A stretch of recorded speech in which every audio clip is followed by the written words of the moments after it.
So we are now fairly far into Pokemon Horizons, and there has been some incredible moments in this series already. So today we thought it would be a good idea to take a look back at the best moments so far. The moments that really make this series special and unique. And I'm joined by my friend and amazing fellow content creator, Champion Blaze. Hey Pokemon Champions, Niall. It's a pleasure to be here today, and Pokemon Horizons has truly showcased some amazing moments, whether they were battle-focused, character-driven, or had an air of familiarity to them. Each moment here today showcases what makes Horizons so great, and they each stand out in their own way, and I'm excited to talk about them. Be sure to check out Blaze's channel, he makes some really unique and awesome stuff. But for now, let's get into the best moments in Pokemon Horizons so far.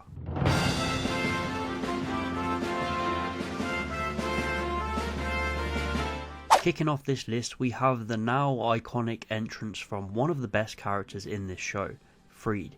He swoops down on his Charizard to protect Liko from the explorers who want to get her pendant, and it was just a real epic scene introducing us to him and showing us the type of character we're going to be flying around the Pokemon world with.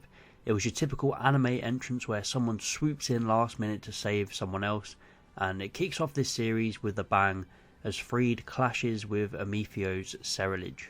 Officially starting the top 10 portion is Roy's battle against Brassius, the gym leader of Artisan. This battle does quite a lot to enhance the story of Pokemon Horizons and push it forward. Brassius is our first new gym leader introduced from Paldea, and he really shined in his debut despite being in a slump at first. He taught Roy some really valuable lessons about himself, his Pokemon, and the journey that he's on. We get Brassius' in-game introduction where he jumps down from the windmill. Man's legs must be made of iron or something, gosh. The animation is fantastic, and it's just great to see a gym battle again, even if it isn't official. It really highlights Roy's newbie status as a Pokemon battler, but he grows a lot by learning how to focus on his Pokemon rather than getting overwhelmed like he was starting to become since Fuecoco wasn't listening due to Sudowoodo's taunt. I also just really love that Roy makes the classic mistake of confusing Sudowoodo for a grass type, just a classic trope to tie us back to the previous series. Not to mention Nemona debuts in this episode and spectates the battle, Fuecoco even learns a brand new move, being Stomping Tantrum, as a result of the battle. There's even our first look at terrestrialization, which was great, minus the stupid hat. I like that even though this did give Roy a type advantage, Brassius still wins, showing Roy that he still has so much to learn. It was a great learning experience for Roy and Fuecoco, and a great use of a new gym leader as well.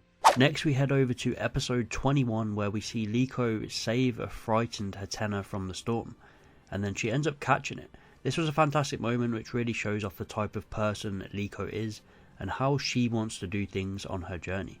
I felt like Hatenna was one of the most perfect Pokemon to give Liko as her first capture, because it's a Pokemon that is constantly sensing others' feelings and naturally has a lot of empathy similar to Liko, so you could tell right away that they were made for each other. Roy is one of my favourite characters in Horizons, and I especially loved episode 14 where we see him meet this wild Wattrel who struggles to fly like the rest of its flock, and we see how Roy wants to help Wattrel and creates this bond with it. It really reminded me of an Ash Ketchum style capture, helping a Pokemon overcome a difficult task, and then by the time that they have accomplished what they wanted to do, they're so attached to the trainer that they want to stay. And Wattrel flying down from the tower to be with Roy again just worked so well. Now, the debut of Shiny Rayquaza in Pokemon Horizons was truly something magnificent. I remember all the talk and speculation about the ancient Pokeball when it was first revealed prior to the debut of Pokemon Horizons, and how the biggest concern was to not let this Pokemon be like the GS Ball. Everyone was sincerely hoping and praying that this Pokeball wouldn't become a useless object and actually be integral to the story, and lo and behold, it wasn't useless after all. Episode 6 gives us the debut of Shiny Rayquaza from the ancient Pokeball, which begins to lay the seeds for the 6 ancient heroes plotline for the anime. Yeah, this whole plotline with Tropicos and Lucius, you remember, right? It's okay, I don't blame you if you forgot. This moment is amazing because it does what Pokemon Horizons does on many occasions, which is subverting expectations. This moment was awesome. The music built amazing tension as soon as Rayquaza appeared, and Rayquaza even had a chance to quickly show off a small fraction of its power using Draco Meteor. A very short moment, but it adds majorly to the plot and jumpstarts it as well as subverts our expectations about the ancient Pokeball. One of the biggest threats in Horizon so far has been the Explorers, and honestly they might be my favourite thing to come from this series. They are menacing and pose an actual threat, and when we've been used to Team Rocket goofing around for the last 25 years, it was such a nice change of pace. And for me, the most serious and threatening of them all has to be Spinel. This man wasn't playing games, he was straight down to business, giving our heroes real problems to overcome, and it led to such a fantastic climax with Dot coming off the ship for the first time, and we get a standoff between Liko, Roy and Dot versus Spinel. With some fantastic animation, it was just one of those hype moments that got you excited for the future of this series.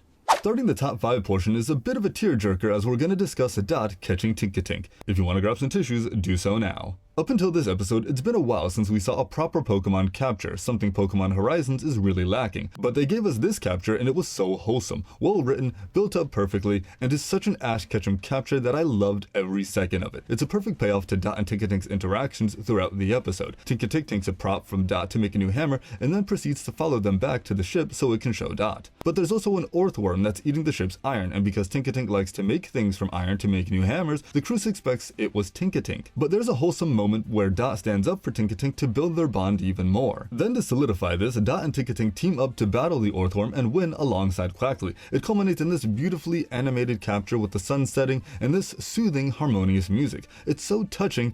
No, I'm not crying. This was one of the better Horizons episodes recently, and this moment speaks for itself. It's great to see a fan favorite Gen 9 Pokemon join the group and to see Dot get some amazing growth and development. Next up, let's get back to some battling with Liko and Roy's tag battle against Kabu, the gym leader of Modestoke. Like Roy's battle against Brassius, this battle does a stellar job at helping Liko and Roy grow more and develop as trainers. Their battling skills at this point are still beginner level, although that doesn't change much 20 episodes later to be honest. But this battle once again shows just how much they have to learn. Kabu exposes Liko's hesitant nature and how she cannot be like that going forward if she's to protect her friends as their journey continues. Roy's giving it his all but isn't a match for Kabu. But he doesn't give up, and Roy and Fuecoco sing their song, which allows Fuecoco to learn Flamethrower and clash with Centiskorch. But just like with Brassius, simply learning a new move isn't enough to win the battle. And I'm really loving how Horizons is not letting Liko and Roy really get many wins, if at all, just showing how tough their adventure will end up becoming and how much stronger they'll need to be. It gives some great development to Roy and Fuecoco and gives Liko a chance to grow by showing her the way she's been acting isn't going to allow her to grow as a trainer moving forward, and even Sprigatito wasn't happy with how she was acting. All in all, this was another great use of a gym leader to teach Liko and Roy some much needed lessons. Next up, we have one of the most recent entries being the amazing battle between Hamba and Amethio. Hamba is one of the mysterious characters who is strong, and I cannot wait to find out more about him. Every time he's on screen, he just oozes with presence and intimidation, and the battle between him and Amethio was action-packed and something that we needed. It might even be the best battle in Horizon so far. No interruptions, just a one-on-one battle all the way through, with Hamba and his Dusknoir basically toying with Ceruledge, using its unique battle style and even stopping Ceruledge mid-Phantom Force, and just grabbing it. It was just a really cool battle, great battlefield, and an important step on Amethio's journey. In the runner-up spot, we've got Freed versus Amethio in episode 25. It may have taken 25 episodes and several battles prior to get to this point, but these two finally finished a Pokemon battle. And what a battle it was. The animation was fluid, the art and shading was really good, and we see Amethio and Freed learning from their past battles to adapt new strategies in this one. Ceruledge's weak armor was activated the last time they battled in the Galar Mines, so Freed wants to avoid activating this ability, but Amethio forces Freed to activate it by using Phantom Force to purposely be hit with Charizard's Dragon Claw attack. This gives Amethio a tremendous edge in the battle as Ceruledge is just too fast now for Charizard to handle, and it brings Charizard to the brink of defeat. That is, until Freed terrestrializes Charizard into a Dark type. This makes it immune to Ceruledge's Psycho Cut attack, and with the powerful Dark type Terra Blast,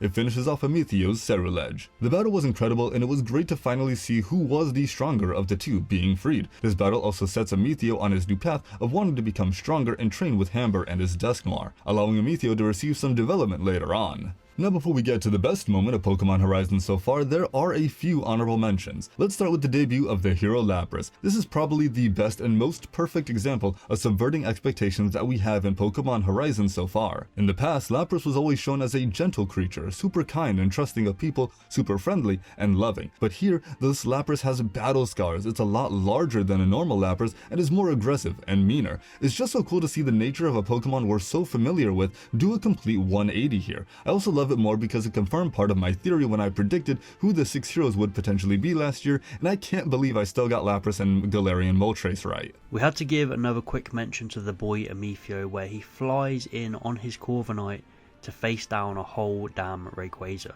Granted, he does get destroyed, but the scene was epic as hell, with him swooping in with an Ultra Ball in hand, vowing to capture it. The last honorable mention has to go to my girl Nimona. Her debut was great, her energy was great, her interactions with Liko and Roy were lovely. I loved every second she was on screen. It's truly a crime that we haven't seen her for 25 plus episodes. Her battling spirit was on fire, she was cheerful, supportive, amazing. Horizons brought the best Gen 9 character in early and I loved it. They made her true to the games while giving her this charming energy. Blaze? I mean, who wouldn't love Nimona's debut? She's Blaze? just so awesome and I'm glad we saw her so early. Blaze? What, man? We've got to get to the best moment, remember? Oh, right. My bad. Anyways, remember to stand Nimona. I'll let Niall reveal the best moment now. Coming in the number 1 spot can only go to one moment, and this is the backstory of Freed and Captain Pikachu. This remains probably the best episode of Horizon so far, seeing how these two lovable characters first met, this reckless Pikachu full of cuts and bruises, unwilling to bond with anyone, and Freed is the one that makes this Pokemon open up, by studying it, staying with it and becoming its friend. And the highlight is the ending when we learn exactly what Pikachu is doing, why it's boosting itself up with Volt Tackle and trying to fly. Freed soars up alongside it on Charizard and we see that Pikachu was looking out on the horizons. Just beautifully written, so poetic and fitting for this series. The two look out on the horizons together as their new life and new journey are about to begin. So that was our list for the best moments in Pokemon Horizons so far. Massive thanks to Blaze for coming on and helping with the list. Be sure to check out his channel, you won't be disappointed. But thank you for watching, please like and subscribe if you enjoyed, and I'll see you next time.